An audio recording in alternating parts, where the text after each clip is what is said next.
ada mak mama how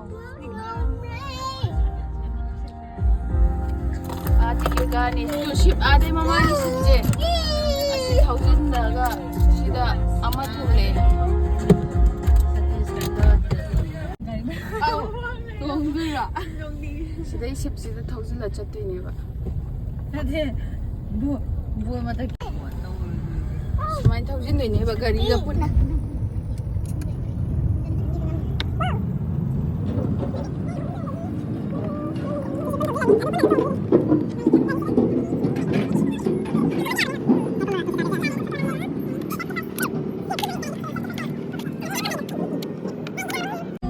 Nói đâu. Nhiều này. Đây đi thầu đốt tàu này. Cái nó tàu private motor sensor. Private motor speaker đặt tàu này. Phải có cái giờ rồi thì có con ông thằng này đấy. Hỏi. Nói. Chỉ thầu đua ní. Chỉ là mathang cái passenger mà mua sang này thôi. Mỗi nô mà cái service à. Anh làm tàu lắm nha.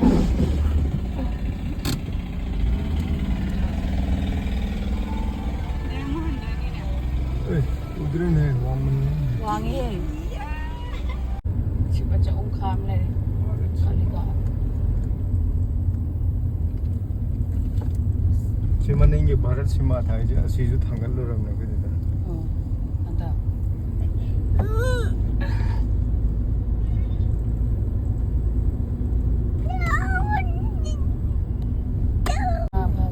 Fishing boat.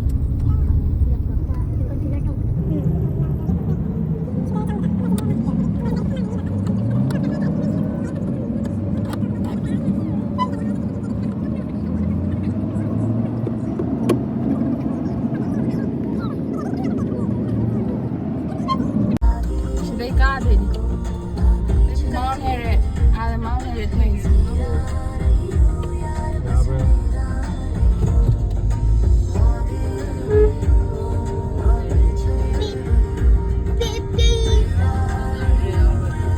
kan lagi ada apa? Lembi yang kui. Nung tagi wiki glass nila.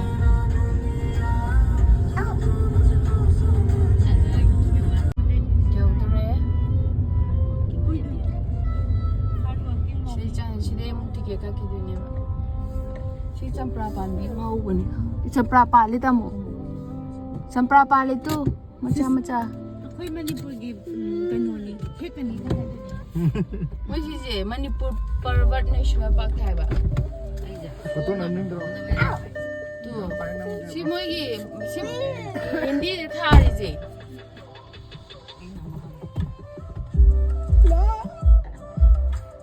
Asi mai te mai ke tha ne phajaran ra. Si mai te mai tha ne phajaram ra.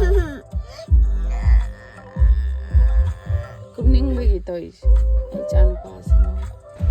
Ahan tara muk Manipur dai lam bane moi tarapon gi katpagi mau Manipur da do akhoi gi salai taret ki phiral si thet ke na do moi kaure numito kaure puba akhoi de khara thet piram chatladi na khoi da muk pirak pane do akhoi ju thet ta bilai haidi moi gi khubam lai hai kulachandra moi gi do mathak ta koina ka ba di u de ba akhoi na mau Manipur chatli je ahum lak mari rak ti sure do mathak ta di am baulai te moi mafam tungana soidana leiramgani ba do karai wai no koi di ambau udri thengju thengnade aduna thetabi lai mathang chappada di soidana thetlamge haidi pangthet thechilla so mo mayang singna lauthokradi nungai te dana aduna mafam jaga chapsabi do khangaga thet kena thetabi lai pakhang bai phiraga ju theraga di lai hai to koi di ambau udri thengna rakte soidana mathang chappada di yenga pane ado udabagi do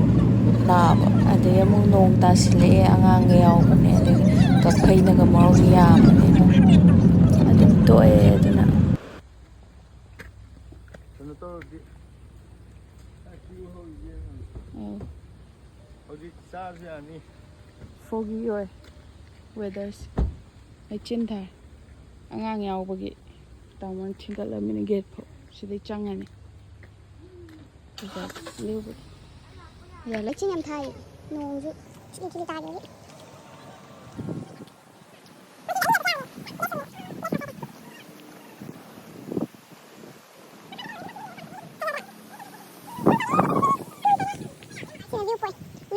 viewpoint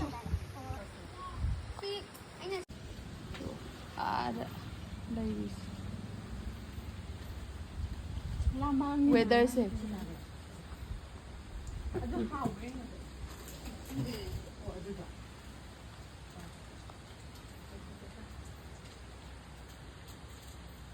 sida lay lupa kun chapi de yawa not de point manungki poto lathokna bai na manungki poto de man lathokki de ne dai ju adu to sita sai matek se ngo fazana lay ching se thari sai clear ora sai matek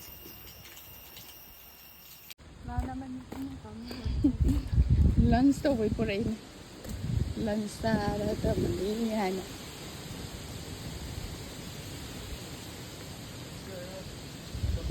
kakphei am lay hai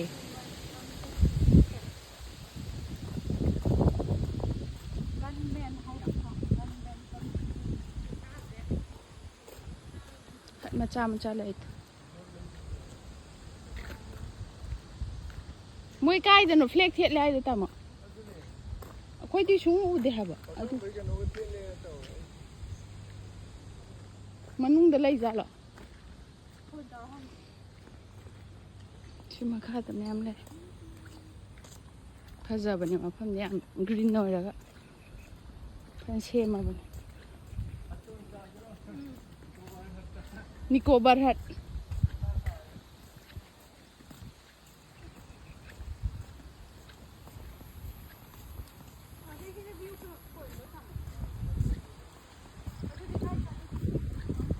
asida adu makha du kumas asina nuan sinuan oh napi chala chatte tum kha sida trekking tawba mose ama lay tu kala pathar bisan sida ju thari je lis prawn zone haina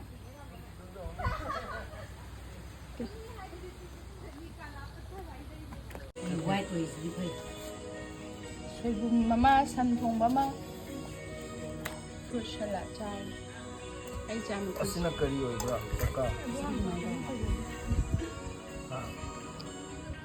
hai chada da do han to kan phai se dia sak chada be hai an cha ba cha ayo ra chada right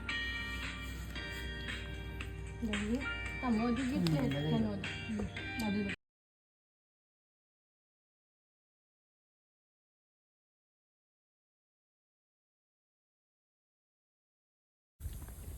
go okay tin lo si tin na pi ba nami am sini na nami kuku ai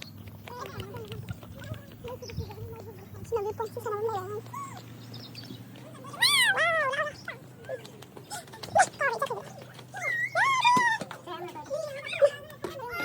ya kakphei na pe ga moi karakta karak sida sina mathak ne mathak ki view point ne view je ko phaja se sida mamang da dai se haiku panbi ne ba do mafam atopa haiku panbi se amta ude do ma manipur di haiku panbi ani ga haura leram sida yam nushiraga yam phajaba yam nushiba ma phawba do hambra haiku di palaudri phajadra mafam se yam ingaga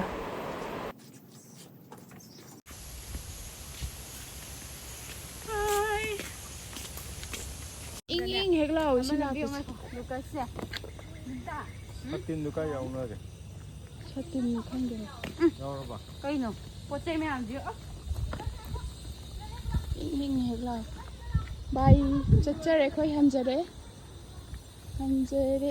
no piru he patient je piru pek baloi Diagi migi angangi duda muka kaina bang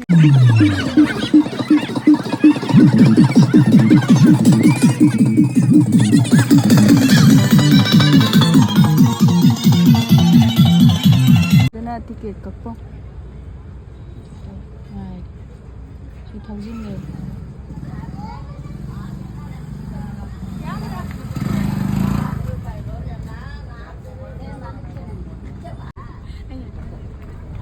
ꯃꯣꯂꯤ ꯊꯧꯖꯤꯟꯒꯦ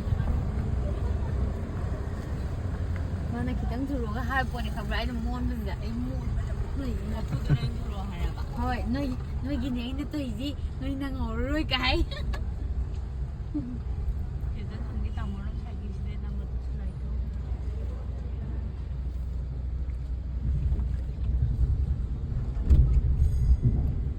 ꯑꯁꯤ ꯌꯥꯟꯕꯁꯦ relief ꯀꯦꯝꯗꯒꯤ ꯌꯣ ꯂꯥꯛꯈꯤꯕꯅꯦꯕ ꯃꯣꯏ ꯁꯦꯝꯃꯦꯅ ꯑꯗꯨ ꯅꯨꯡꯁꯤꯗꯅ ꯑꯩꯅ ꯃꯤ ꯍꯥꯏꯌꯦ ꯂꯣꯏꯅ ꯃꯁꯛꯇꯣ ꯀꯤꯖꯩꯌꯦꯅ ꯁꯨꯃꯥꯏꯅ ꯃꯤ ꯂꯣꯏꯅ ꯊꯧꯖꯤꯟꯕꯒꯤ